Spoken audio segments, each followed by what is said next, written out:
Dingue et les paumés, c'est un film de course-poursuite, muet, en noir et blanc, avec très très peu de budget. Avant de faire des écoles de cinéma, on était toujours dans la débrouille à faire des projets un peu guérilla avec une équipe technique beaucoup trop réduite. Pour faire des films qui ressemblent à rien quoi.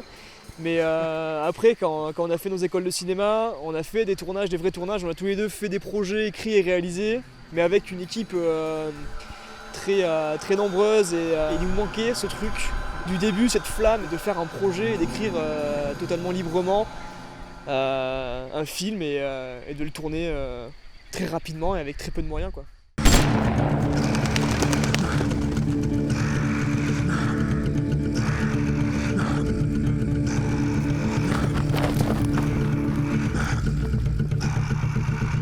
Nous, on a toujours été des fans de cinéastes comme Rodriguez ou Peter Jackson à ses débuts, ou Linklater, enfin des types qui finalement mettent en scène des histoires avec très très peu de moyens, mais sans forcément essayer de faire du naturalisme.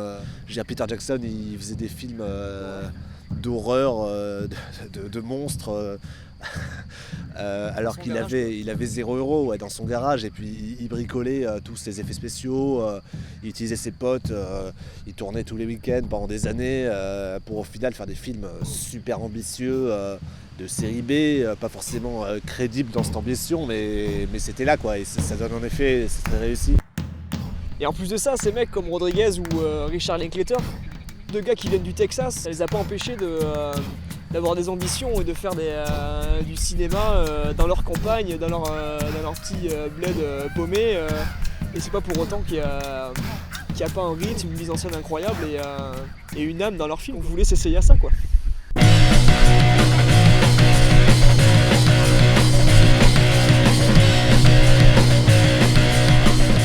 Bouchez-vous les oreilles.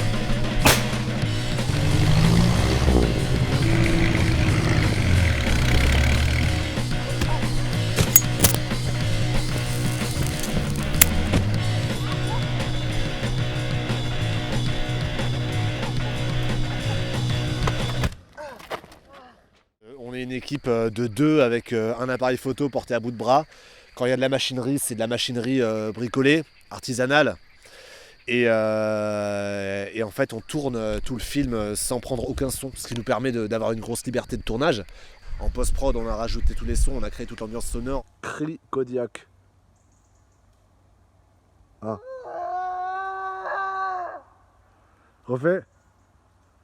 Et finalement, l'environnement, composer l'environnement tel qu'on le voulait, créer un truc un peu fictif, un peu mystique, Donne-toi à fond. un peu inquiétant. Puis même là, au niveau de la musique, à ce niveau-là, c'était aussi du bricolage avec ce que j'avais, avec ce qu'on avait, et les connaissances et les matos limités qu'on avait sous la main. On n'est pas les premiers à l'avoir fait, on ne sera pas les derniers. Tourner avec rien dans la campagne et faire un film d'action. Mais c'était essentiel de le faire et on s'est prouvé qu'on pouvait le faire et on est content de ce qu'on a fait quoi.